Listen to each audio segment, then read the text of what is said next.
These two are divorced. Hello, everybody. It's almost Shabbos. Hey, girls, come on over. I can. You like that? Let's see what's going on over here. Oops. I don't know if you can fit in here. So pretty. Tyler, you can't fit in. Okay. Let's see. You're right. I'm not in there. Shoes on the chair. Just come down a second. Hold on. Let me see what's going on here. I want to post to the group. Let me see. Hold on.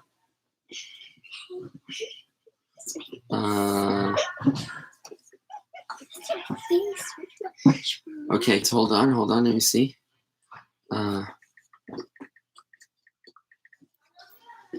Let's see. You know what we could do it on Zoom? Hang on. Let's see who's there. Should I put it on Zoom? Should I put it on Zoom? Yeah, let's go into Zoom as well. Hold on. Let's see if we can get into Zoom. We're on Zoom every day. Okay, hold on. We're just gonna get into Zoom.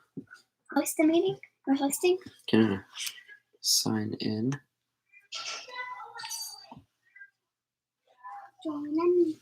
Okay, what's that code? Wait, why is it join the meeting, not sign in?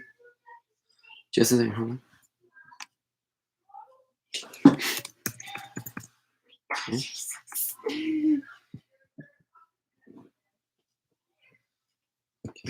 Rivka, come on, Rivka.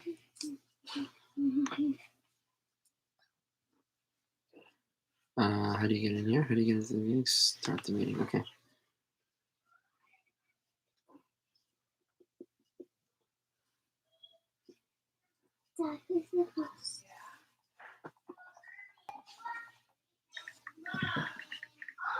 Open Zoom. Okay, yeah, open Zoom. Get in.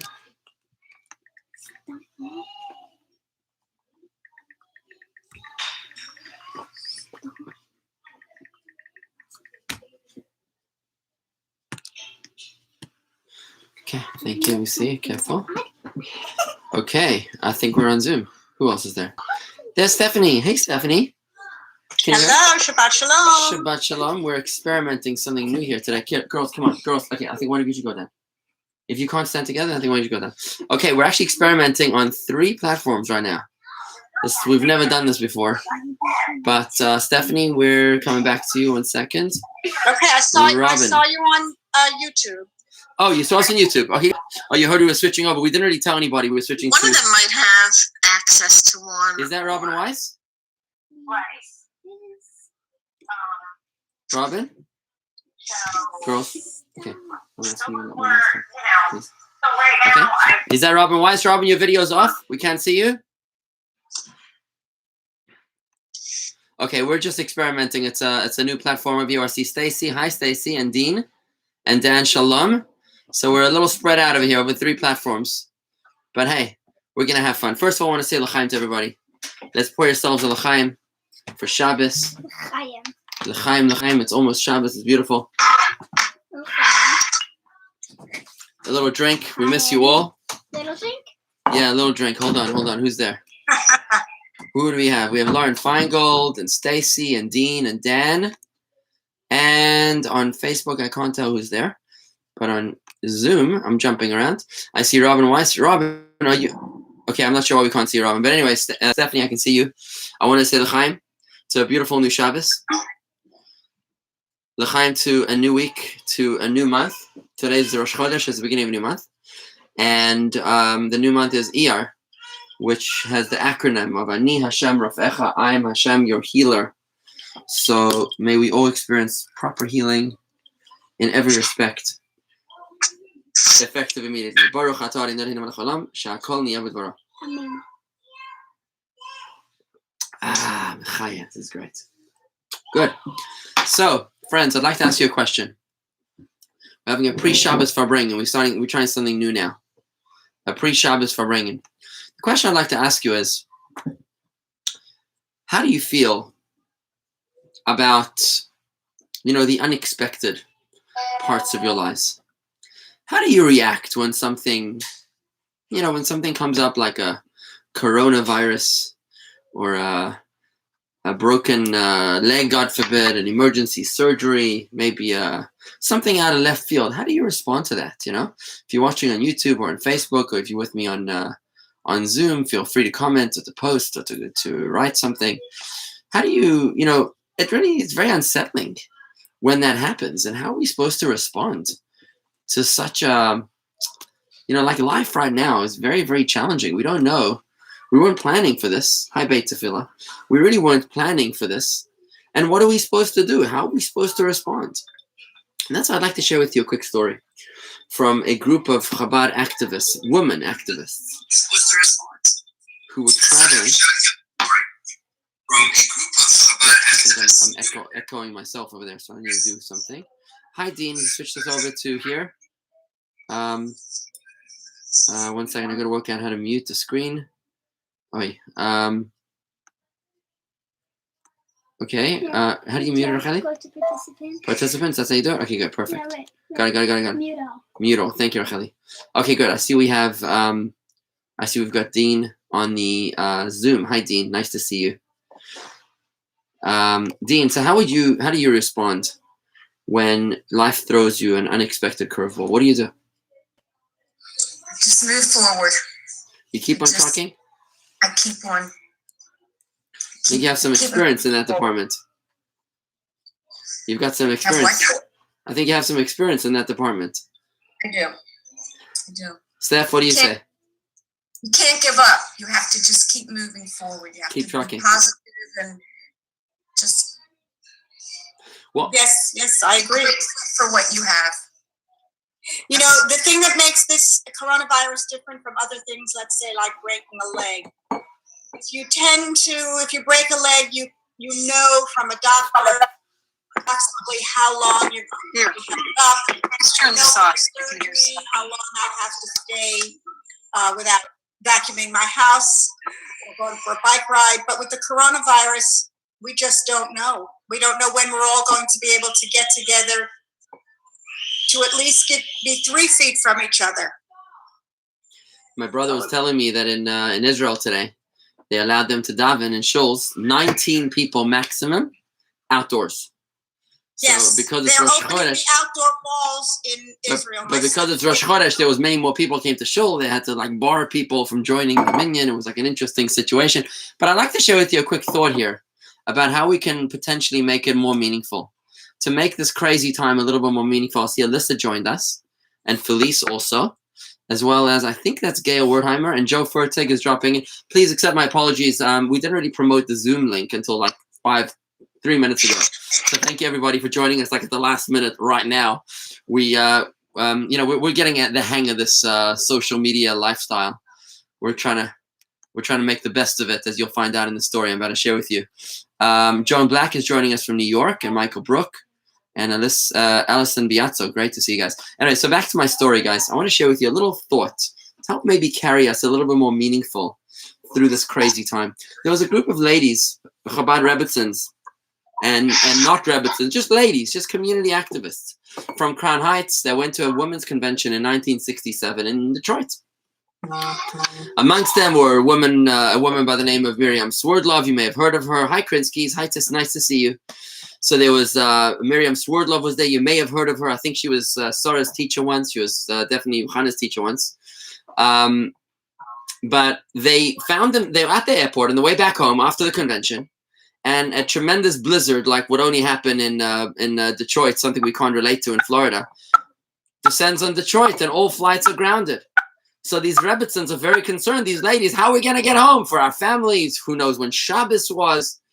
In those days, you know, there weren't really cell phones. They went to a payphone, and the leader of the group, her name was Mrs. Popak. She picks up the phone. She calls the Rebbe's office. And she says to the Rebbe's office, "We've got a problem. We're stuck in the Detroit airport. We don't know what to do." So there's a pause on the other line in the Rebbe's office, the secretary. And the secretary says, the Rebbe doesn't understand what stuck means. So Mrs. Popak says, stuck, you know, like when you're stuck, when you can't go, when you want to go, but you can't. She tries to explain what stuck means. And the Rebbe's secretary stops and he says, no. The Rebbe knows what stuck means. He doesn't know what it means that a Jew is stuck. What do you mean that you're stuck? There's no such thing as a Jew ever being stuck. Where you are is exactly where you're meant to be. And the ladies of this convention, 1967, they very, very quickly got the message. And they realized if we're in the Detroit airport, IAW, is that what it's called? If we're in the Detroit airport, then we've got something to do right here. We're not supposed to be somewhere else. We're supposed to be right here. So they right away started working. And they realized they may be more effective than they could be in the convention. They could be at the airport, and they started giving out Shabbos candles. They started going over to all the ladies that they could possibly reach. Hi, are you Jewish? Engaging them in conversation. You can imagine like an army of Chabad Rebbitzins, like starting to attack. Hi, Corey. Starting to attack. And apparently from the story came out that these ladies maintained a kesher, a connection with many of the women that they met at the Detroit airport that Thursday or Wednesday, whatever it was, when they were stuck for a few hours while the planes were grounded. And for that, with that story, I'd like to introduce you, L'chaim. This is so nice to see everybody. I got to do more of the Zoom stuff. This is so much fun. I want to say L'chaim to Hashgacha Pratis. Corey, you know what that is, right? Hashgacha Pratis. I'll unmute you. Hashgacha Pratis means divine providence. Divine providence. Nothing happens by mistake. Every single thing that happens on this earth, from a mere leaf that's fluttering in the wind, is for a divine design. Sometimes we're lucky enough to find out why. And other times, we're not lucky enough to find out why. But as Jews, we're saturated with the belief and the perception that every single thing is divinely coordinated. Nothing at all happens by chance. This is the doctrine of Hashgacha Pratis. And I'd like to say L'chaim to our friend from New Jersey, is David Rosen. I don't think I met you before, David. He's on with us on Facebook. Let's see what's going on YouTube. On YouTube, not much action over there. Not much comments, I mean. Sorry, I'm going to mute the comments. If you want to speak, guys, if anybody wants to say something, please unmute yourself, and we'd love to hear from you. But I want to say L'chaim to the doctrine of Hashgacha Pratis, that we are right now in this very weird, strange coronavirus quarantine.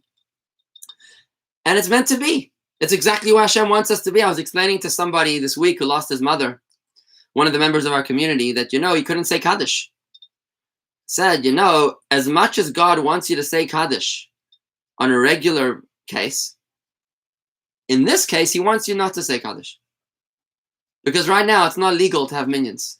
Right now, it's not safe to have minions. So right now, the same God that wants you to say Kaddish on a normal funeral, now he wants you not to say Kaddish. So let's take the bull by the horns. Let's embrace the situation as it is and say, we are here for a reason. Everything happens. Everything's meant to be exactly the way it's meant to be. And let's celebrate that. L'chaim. Again, Zoom friends, if you want to comment, please unmute yourself. How do you feel about that? Is that something you can relate to, ladies? Gentlemen, can you connect to this message? Is this something which is... Oh, my mother-in-law is here. Bobby's here. Look, Bobby's with us on Facebook. Isn't that nice? Lokushes. Thank you, Shviger. So nice to see you. But guys, I want to share with you one further thought here. One further thought. I'm gonna unmute you. It just gets a little. I hear the backlash, so I've got to mute you again. Again, if you want to say anything, please feel free to comment. Unmute yourself. Would love to hear from you, your thoughts and comments. What? Why they can't unmute themselves? Khali's my IT technician. She says you can't unmute yourself. Ladies, is this true? I'm on Zoom every day. Stephanie says you can. You, in your Zoom classroom, you cannot unmute yourself because your teacher doesn't let you. But these ladies and friends of ours are all adults, and we let them unmute themselves, right? We let you guys unmute yourself, right? Hi, Gail. Nice to see you. Yeah. But I want to take it one step further. I want to take this thought one step further before Shabbos. And that is, in this quarantine, fine, let's say it's meant to be for a reason. Okay. But there's no end in sight. We can't make any plans. Like, hi, Bob. How you doing? We can't make any plans in this crazy quarantine. What are we supposed to do? I just sent my mother-in-law a picture. I want to show it to you. It caught my attention, so I'm going to show it to you right now. Hopefully, you'll be able to see it in what I'm about to share with you. Here, here, look. You see this picture? Good Shabbos. I'm fine. Thanks for asking. Right? No, we're actually enjoying this quarantine, but we're stuck over here. You know, like, how are we supposed to plan? How are we supposed to make any plans for the situation? By the way, if I'm sweating, I just got off my exercise bike, so I'm sorry for. Hey, is that Michael Scheibel? Yes, it is. Whoa, Hi, how's it going? Michael, it's been like 10 years, man. I haven't seen you in so long. That's amazing. You're looking so good. When did that beard come? Last time I saw you, you were like 14. The beard's been coming in since like freshman year of high school. Hi, Michael. You're looking great, man. Thank you. You too. From Atlanta. Is that a new arrival or new since I last saw you? This edition is 9 years old. This one. I think she's number 4. She's number 4, right? Are you 4? Just kidding. All right. So yeah, that's her name's Racheli. That's right. Her name's Racheli. We love Cheli. Cheli's awesome. So I want to share with you one further thought over here, and that is, you know, as we try to plan in this very unexpected time when it's very difficult to plan, I want to tell you a story of another chassid who is living in Australia, Melbourne, Australia. His name is Rabbi Avram Glick. I think he's a cousin of ours, actually. If I'm not mistaken, he's like a third cousin twice removed of my wife, I think. I don't know. Maybe my mother-in-law can correct me here. Rabbi Avram Glick from Australia. So anyways, he is he used to live in Worcester, Massachusetts. His son was a friend of mine in yeshiva. So basically, he used to live in Worcester, Massachusetts. And at one point, he was doing all sorts of Chabad outreach work in Worcester when it came up the opportunity for him to move to Melbourne, Australia. So he was in this in-between time. He wasn't yet in Australia, but he had one foot out the door, so to speak. So he was unsettled. And he wrote to the Rebbe. He said, Rebbe, you know, I'm feeling nishtahin and nishtaher, like we say. Neither here nor there. I'm not in Australia yet, but I'm also not in Worcester. What am I supposed to do? So the Rebbe gave him a beautiful analogy of how the Jewish people traveled through the desert for 40 years when they came out of Egypt. Do you know that they built the tabernacle? We just read about it in the Torah a few weeks ago. They built the tabernacle. It was like a massive construction project. They built this, they traveled for 40 years through the desert. Every time they stopped, they would have to rebuild the tabernacle all over again, the Mishkan. Now, you're talking about beams that were like 20 foot tall. You were talking about tapestries that took superhuman strength to be able to put the tapestries without a crane. Yet they would erect and dismantle this tabernacle, this Beit HaMikdash, this holy temple, each and every single time that they would stop. Now, one time they stopped was a 19-year stop. Now, that's worthwhile. But sometimes they stopped for one single day. Yet, it didn't matter. Every single time that they stopped, the Rebbe told Rabbi Glick, every time that they stopped, they would build the temple, because if I'm here right now, then I got to give it everything that I've got. If I'm here now, I'm not supposed to be somewhere else. If right now you're in Worcester, Massachusetts, then that's exactly where you're meant to be. You don't have to be anywhere else other than Worcester, Massachusetts. Your head might be in Melbourne, Australia. Your head might be somewhere else. It doesn't matter. We learn from the movement and the construction of the tabernacle in the desert that wherever we are, no matter how long we're there for, is by divine design. It's by hashgacha pratis. It's meant to be that way. And that's exactly where Hashem wants us to be. So that's why I want to say another l'chaim to everybody here. Alyssa. Wow, it's been so long since I saw you, Alyssa. It's like amazing. All of you. Wow, I really miss you all, ladies and gentlemen. I want to say l'chaim, you know, if now we're not connected with each other physically. Hello, we have a friend. I don't recognize, I can't tell who it is. A newcomer to our Zoom group. It's Jan Moskowitz. Oh my gosh, Jan, I didn't recognize you. One second, hang on, Jan, I gotta unmute you. You must be in Cleveland already, right? I am. Wow, welcome. You made the journey over to Cleveland, right? Great to see you, Jan. So if you're in Cleveland right now, then that's exactly where you're meant to be. And if you're going to Cleveland tomorrow or in 36 hours, then you're supposed to be settled exactly where you are. Don't sweat the small stuff. Right here, right now is where God wants me to be. So if we're in quarantine and we're not physically connected, if we're socially distanced, that means that we're supposed to be physically together at this moment in time. Sorry, spiritually together at this moment in time. That's exactly what we're supposed to be doing. And what we're doing right now, connecting this way, is exactly how we're supposed to be connecting. Just no two ways about that. So I want to say l'chaim, to finding the purpose, to finding the meaning in every single challenge that presents its way towards us. L'chaim. No, so how do you feel about that? Robin, how do you feel about that message? What do you think? What do you think about that message? Robin, Felice, what do you say? I have to apologize, but I've got it recorded. I'm going to listen to it later. Oh, okay, you got it. No problem. We're getting Shabbos dinner on the table right now, so where is that? we got this going in the background. Oh, was that Michael? Oh, fantastic. That's great stuff. So nice to connect with Yeah, the Shabbos table. I've got a few more minutes until Shabbos starts, so you know what you all have. Fantastic. But for the rest of us, Dean, how do you feel about this message? Stephanie, can you connect with finding purpose in every moment? You're muted, Dean. Dean, you there? I'm processing. I hear what you say, and I'm trying to go with it. You know, Dean, I got to tell you, I appreciate what you're saying, because what you're telling me is that you're struggling with this message. It's not an easy message. If you told me that it was like no problem to assimilate, I'd be a little worried. This runs contrary to our perception, is the cognitive dissonance over here. But I want to encourage you to meditate upon it. It's almost Shabbos. And as we enter the holiness of this day, I want to say welcome to Diane from Juneau. As we enter the holiness of this day, I want to say to you, maybe we have extra time to think and meditate and reflect upon this. That wherever we are is exactly where we're meant to be. It's such an important theme in our Judaism that nothing happens to us by mistake. You know, somebody did something to me today. He forwarded an email and he copied it. He like replied all instead of private reply, you know? And it was something which wasn't, whatever. And I was thinking to myself for a few seconds over there, I was thinking to myself, oy vey, you know, what a mess. And then I said to myself, you know what? No, this is what happened. And this is what it's meant to be. I'm making peace with the situation. That's it.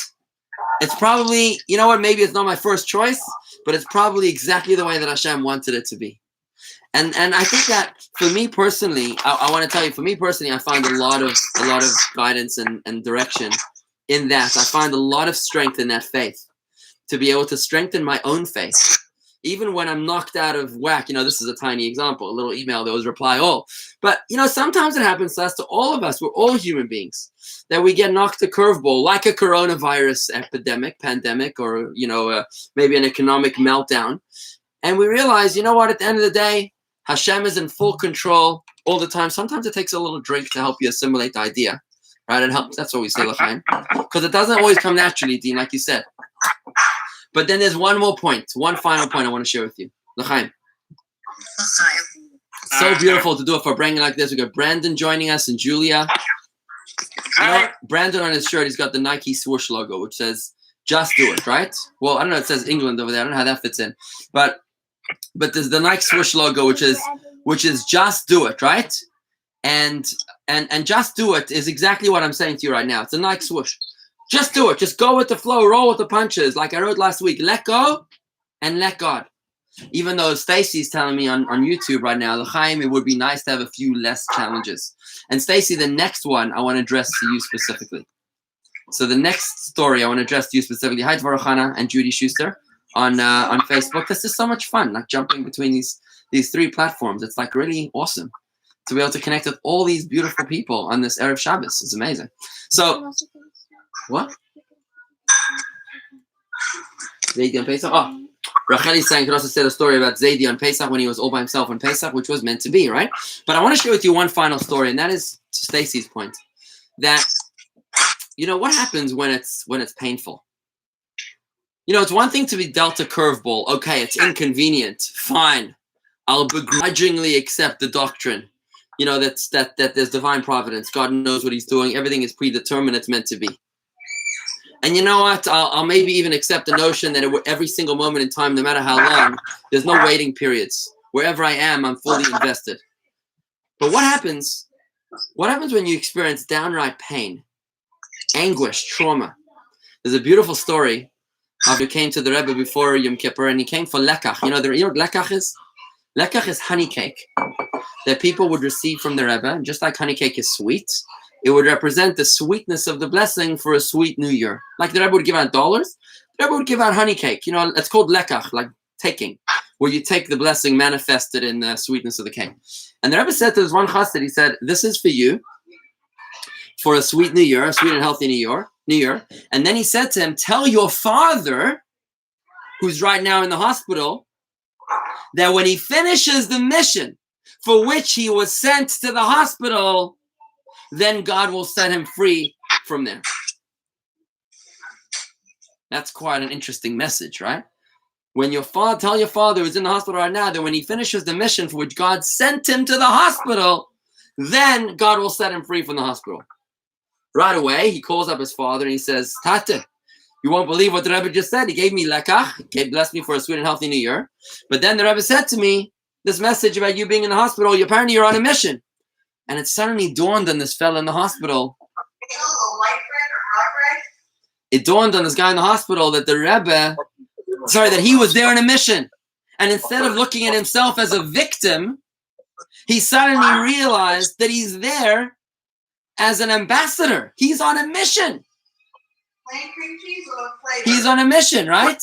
And that's why he suddenly started engaging all the doctors and all the nurses. Hi, Susan. Hi, Joe. Nice to see you guys. He suddenly started engaging with all the doctors and the nurses and the other patients. He started talking to them about Yiddishkeit and about faith and about their problems and counseling and listening to them and guiding them. Instead of looking at himself as like in some sort of a transient period, he realized, you know what, divine providence sent me here, even through this challenge, to be able to come to this hospital bed so that I can make a difference in someone's life. And indeed, at the end of the story, it was after Yom Kippur that the message was sent to the son again. I guess the secretary called the son and he said, "Ask your father if he finished his mission in the hospital yet." And this guy tells the story that years later he maintains still this beautiful connections. What time is candlelighting? Just check the calendar. It's right there behind you. Okay, so I'm finished over here. I'm going to move over to the Rebbe Simchana for the candlelighting. But I want to just say that let's leave the week, the 6 days of the week, with this beautiful Shabbos meditation. What time is candlelighting? 7:36. 7:36. We have a few basic minutes. We're good. First? Today's not the first. No, the week before. It's the week before. It's April. Last Shabbos in April. Last Shabbos in April. 7:32. 7:32. So candlelighting is about now. I just want to say, may we all find the meaning in our madness. May we all find the purpose in our travails, to be able to find direction and purpose and meaning. The very fact that you know that you embrace the doctrine of Hashgacha Pratis, of divine providence, that everything happens for a reason, already gives you, it takes the sting out of it. Because you know that somehow, maybe unbeknownst to myself, there is a purpose here. So I want to say l'chaim to you all. Thank you so much for joining me here this Erev Shabbos. To all of our Facebook friends, to all the Zoom friends, and we see if there's any comments on YouTube. Adam Taxon is joining us. It's wonderful. And Chana Siegelstein. Ashley's here. This is wonderful to see Ashley. And Chana Siegelstein and Dvorah Chana's there. Oops, good Shabbos. And to all of our friends on Facebook, I'm going to move you over to the Rebbe Simchana to light candles together. So I'm going to say l'chaim, Shabbat Shalom. And thank you for joining me. Something to meditate upon. From Cleveland to Palm Beach. Is it snowing there, Jen, in Palm Beach, in Cleveland? I hope you're warm. It's Shabbos, Rabbi. Good Shabbos. Friends. Here's our Shabbos candles. Shabbos. So please, ladies and gentlemen, if you could light your Shabbos candles right now, remember that once we light the candles, it's already Shabbos. We're going to turn off our videos. But Chana, are you around? Is Mama here? This is our Shabbos table. I just want to introduce you. I wish you were all here with us at our Shabbat table. Here it is. We're welcoming the Shabbos. Just us, a small intimate crowd here, just the 10 of us. Right? Alrighty. Oh, here's the Rebbetzin. Here she is. Kind of say hi. Good Shabbos, everyone. Hello, everybody. So good to see you. Good Shabbos. Shabbos. By the way, don't forget, Chana's starting a Torah class on Zoom Wednesday night at 8 o'clock this week. It's on Ethics of the Fathers. Chana's going to be teaching that Zoom class Wednesday night at 8, and I'm teaching a class Friday mornings at 8:30 called Judaism at Home. And it's actually for men and women. Yeah, yours too? The Ethics of the Fathers class. Ladies and gentlemen are all invited to join the Rebbe's class. Uh-oh, We've got that's an another unhappy death. camper here. Hannah, you want to say something? Oh, that was Shabbos. message. We had shot such a fabulous Farbringen that I'm not sure if there's anything left to say. But what I do want to say is these are the days that we are counting. We are counting the Omer. So these are the days that are being counted. So let's make each day count. And especially as we are in our own homes, we can find ways to make these meaningful and useful days, not just letting the time pass us by and wasting by and trying to survive. Let's actually make them days that we look back and say, I did something really meaningful with my life during that time. See, Hannah practices what I preach. I preach about divine providence. She just practices it. It just runs through her veins, comes to her naturally. I don't know. She's unbelievable, Miss Rebbitzin. Say hi to Robin West. This is one, right? Hi, Diane. Hi, Julia. Hi, Joe. Hi. And Susan Hi, Cole. Alyssa. Hi, Susan. Hi, Robin. Stephanie Marmer. Joe and Naomi, we didn't see you guys. Dean.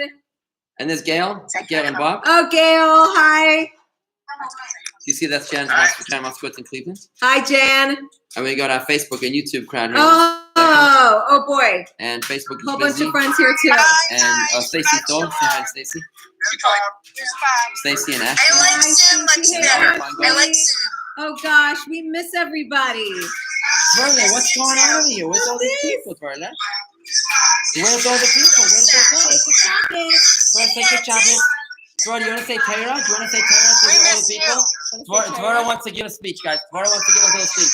Hi, Deborah. Ready, set, go. Tyra! Hi, Deborah. Hi, Deborah. She's giving a She's speech. very overwhelmed by all the attention. Stage fright. Go ahead, Dvora. Tziva. Lanya! Hi, Deborah. Hi, Eddie. Maisha! Hi, Ron Kelly. Hi, Tehila! Yaakov! Wonderful. All right, everybody give. Don't forget to give this to Dr. Good Shabbos, everybody. Over and out. So nice to see everybody. How nice it is to be with everybody here on Zoom and on YouTube. Diane and Julia and Joe. Joe and Naomi. Good Shabbos. Susan and Bob and Gail and Michael and Robin. I hope David's okay. To Alyssa and Mark. To Mitch and Felice. Jan and Linda. And Dean and Dan and Stephanie and Jay. So good to see everybody. Really, what a pleasure. Good Shabbos, everybody. Let's make this See you meaningful. tomorrow night at 8:30. 8:45. It's 8:45 tomorrow night. Shabbos out a little bit later. 8:45 tomorrow night. Over and out, everybody. It's 8:45 Good tomorrow night. Shabbos. Let's make it meaningful. Hashgacha Good pratis. Shabbos. Shabbat shalom, everybody. Thank you.